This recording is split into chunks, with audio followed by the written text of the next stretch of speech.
ಚಿತ್ರದುರ್ಗದ ರೇಣುಕಾಸ್ವಾಮಿ ಕೊಲೆ ಪ್ರಕರಣಕ್ಕೆ ಸಂಬಂಧಪಟ್ಟ ಹಾಗೆ ಯಾವೆಲ್ಲ ಸಾಕ್ಷ್ಯಗಳಿಂದ ಡಿ ಗ್ಯಾಂಗ್ಗೆ ಸಂಕಷ್ಟ ಎದುರಾಗುತ್ತೆ? ಪ್ರಾಸಿಕ್ಯೂಷನ್ ಕೊಟ್ಟ ಸಾಕ್ಷ್ಯಗಳು ಎಷ್ಟು?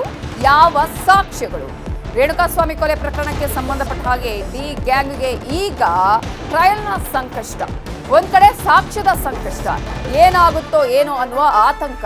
ಆದ್ರೆ ಯಾರ್ಯಾರ ಸಾಕ್ಷ್ಯಗಳನ್ನ ಈಗ ವಿಚಾರಣೆ ಮಾಡಲಾಗುತ್ತೆ? ಯಾವ ರೀತಿಯಾಗಿ ಸಾಕ್ಷ್ಯ ಸಂಕಷ್ಟಕ್ಕೆ ಕಾರಣ ಆಗಬಹುದು?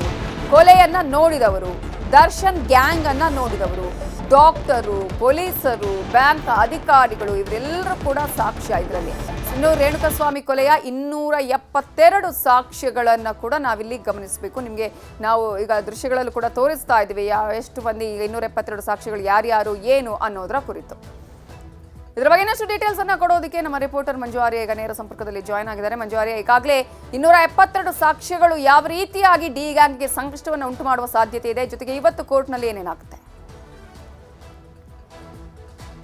ಖಂಡಿತವಾಗ್ಲೂ ನವಿತಾ, ರೇಣುಕಾಸ್ವಾಮಿ ಕೊಲೆ ಪ್ರಕರಣದಲ್ಲಿ ಇನ್ನೇನು ಟ್ರಯಲ್ ಕೂಡ ಅಷ್ಟೇ ಶುರುವಾಗಿರುವಂಥದ್ದು. ಟ್ರಯಲ್ ಶುರುವಾಗುವಂಥ ಹಂತದಲ್ಲಿಯೇ ಪ್ರಾಸಿಕ್ಯೂಷನ್ ಅವರು ಸುಮಾರು 272 ಸಾಕ್ಷಿಗಳನ್ನು ನಾವು ಈಗಾಗಲೇ ಹೇಳಿಕೆಗಳನ್ನು ದಾಖಲು ಮಾಡಿಕೊಂಡಿದ್ದೀವಿ. ಆ ಒಂದು ಸಾಕ್ಷಿಗಳ ಪ್ರಾಮುಖ್ಯತೆ ಏನು, ಆ ಒಂದು ಆಧಾರದ ಮೇಲೆ ನೀವು ಈಗಾಗಲೇ ವಿಚಾರಣೆಗೆ ಸಮನ್ಸನ್ನು ಜಾರಿ ಮಾಡಿ ಅನ್ನುವಂಥ ಮನವಿಯನ್ನು ಕೂಡ ಅಷ್ಟೇ SPP ಪ್ರಸನ್ನ ಕುಮಾರ್ ಅವರು ಕೋರ್ಟ್ಗೆ ಮಾಡಿಕೊಂಡಿದ್ರು. ಅದರಂತೆ ಇವತ್ತು ಬಹುತೇಕ ರೇಣುಕಾಸ್ವಾಮಿಯವರ ತಾಯಿ ಮತ್ತು ತಂದೆಗೆ ಸಮನ್ಸ್ ಜಾರಿ ಮಾಡೋದಕ್ಕೆ ಕೋರ್ಟ್ ಕೂಡ ನಿರ್ಧಾರವನ್ನು ಕೂಡ ಮಾಡಿರುವಂಥದ್ದು. ಯಾಕಂದರೆ ಈ ಒಂದು ಕೊಲೆ ಪ್ರಕರಣದಲ್ಲಿ ರೇಣುಕಾಸ್ವಾಮಿಯವರ ತಂದೆ ತಾಯಿ ಅತಿ ಮುಖ್ಯವಾದಂಥ ಸಾಕ್ಷಿಗಳಾಗಿದ್ದರು. ಇದರ ಜೊತೆಗೆ ಈಗಾಗಲೇ ಪೊಲೀಸರು ತನಿಖೆ ಮಾಡಿ ಕೋರ್ಟ್ಗೆ ಚಾರ್ಜ್ ಶೀಟನ್ನು ಕೊಟ್ಟಿದ್ರು. ಆ ಒಂದು ಚಾರ್ಜ್ ಶೀಟ್ನಲ್ಲಿ ಪ್ರಮುಖವಾಗಿ 272 ಸಾಕ್ಷಿಗಳ ಪೈಕಿ 2 ಸಾಕ್ಷಿಗಳು ಐ ವಿಟ್ನೆಸಸ್ ಆಗಿದ್ದಾರೆ. ಅಂದರೆ ರೇಣುಕಾಸ್ವಾಮಿಯನ್ನು ಪಟ್ಟಣಗೆರೆ ಶೆಡ್ನಲ್ಲಿ ಹಲ್ಲೆ ಮಾಡ್ತಿರುವಂಥದ್ದಾಗಿರ್ಬೋದು, ನಟ ದರ್ಶನ್ ಸೇರಿದಂತೆ ಉಳಿದಂಥ ಆರೋಪಿಗಳು ಕೊಲೆ ಮಾಡುವಂಥ ದೃಶ್ಯ ಆಗಿರ್ಬೋದು, ಇದೆಲ್ಲವನ್ನೂ ಕೂಡ ಅಷ್ಟೇ ತಮ್ಮ ಕಣ್ಣಾರೆ ಕಂಡಿದ್ದೀವಿ ಅನ್ನುವಂಥದ್ದನ್ನು 2 ಜನ ಐ ವಿಟ್ನೆಸಸ್ಗಳು ಈಗಾಗಲೇ ಹೇಳಿಕೆಯನ್ನು ಕೊಟ್ಟಿದ್ದಾರೆ. ಅವರನ್ನು ಕೂಡ ಅಷ್ಟೇ ಪ್ರಮುಖ ಸಾಕ್ಷಿಗಳು ಅಂತ ಈಗಾಗಲೇ ಕನ್ಸಿಡರ್ ಮಾಡ್ಕೊಂಡಿದ್ದಾರೆ.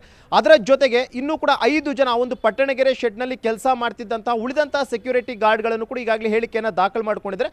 ಅವರು ಒಟ್ಟು 5 ಜನ ಇದ್ದಾರೆ. ಅವರು ಕೂಡ ಅಷ್ಟೇ ನಟ ದರ್ಶನ್ನ ಕಾರು ಯಾವ ಟೈಮಿಗೆ ಬಂತು, ಯಾವ ಟೈಮ್ಗೆ ಎಕ್ಸಿಟ್ ಆಯಿತು ಅನ್ನುವಂಥದ್ರಿಂದ ಹಿಡಿದು ಆ ಕಾರ್ನಲ್ಲಿ ಯಾರೆಲ್ಲ ಇದ್ರು ಅನ್ನುವಂಥದ್ರ ಬಗ್ಗೆ ಕೂಡ ಈಗಾಗಲೇ ಸ್ಟೇಟ್ಮೆಂಟನ್ನು ಕೊಟ್ಟಿದ್ದಾರೆ.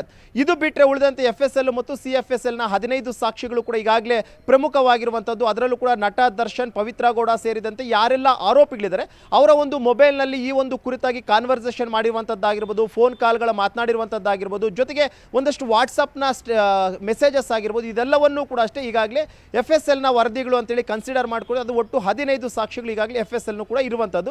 ಇದು ಬಿಟ್ಟರೆ ಉಳಿದಂತೆ ವಿಟ್ನೆಸಸ್ ಆಗಿರ್ಬೋದು, ಮಹಜರ್ ಮಾಡುವಂಥ ಸಂದರ್ಭದಲ್ಲಿ ಸರ್ಕಾರಿ ಅಧಿಕಾರಿಗಳ ಉಪಸ್ಥಿತಿಯಲ್ಲಿ ಏನು ಮಹಜರಾಗಿತ್ತು ಅವರಿಂದ ಸ್ಟೇಟ್ಮೆಂಟ್ಸ್ ಆಗಿರ್ಬೋದು, ಬ್ಯಾಂಕ್ನ ಅಧಿಕಾರಿಗಳಾಗಿರ್ಬೋದು, ಇವರೆಲ್ಲರೂ ಕೂಡ ಅಷ್ಟೇ ಸೇರಿಕೊಂಡು ಒಟ್ಟು 272 ಜನ ಸಾಕ್ಷಿಗಳು ಅಂತ ಈಗಾಗಲೇ ಕನ್ಸಿಡರ್ ಮಾಡಿಕೊಂಡು ಅದರಲ್ಲೂ ಕೂಡ ಐ ವಿಟ್ನೆಸಸ್ ಮತ್ತು ರೇಣುಕಾಸ್ವಾಮಿ ಕುಟುಂಬಸ್ಥರನ್ನ ಮೊದಲನೇದಾಗಿ ವಿಚಾರಣೆ ಮಾಡಬೇಕು ಅಂತ ಕೋರ್ಟ್ಗೆ ಮನವಿಯನ್ನು ಮಾಡಿಕೊಂಡಿದೆ. ಅದರಂತೆ ಇವತ್ತು ಬಹುತೇಕ ರೇಣುಕಾಸ್ವಾಮಿಯವರ ತಂದೆ ಮತ್ತು ತಾಯಿ ಮತ್ತು ಸೆಕ್ಯೂರಿಟಿ ಗಾರ್ಡ್ ಏನು ಒಂದು ರೇಣುಕಾಸ್ವಾಮಿ ಶವವನ್ನು ಮೊದಲನೇದಾಗಿ ನೋಡಿದ್ದ ಆ ಒಂದು ಸೆಕ್ಯೂರಿಟಿ ಗಾರ್ಡ್ಗೂ ಕೂಡ ಅಷ್ಟೇ ಸಮನ್ಸನ್ನು ಇಶ್ಯೂ ಮಾಡುವಂಥ ಸಾಧ್ಯತೆಗಳು ಇವತ್ತು ದಟ್ಟವಾಗಿ ಕಂಡು ಬರ್ತಾ ಇದೆ. Navita, thank you Manju Arya ಡೀಟೇಲ್ಸ್ಗೆ.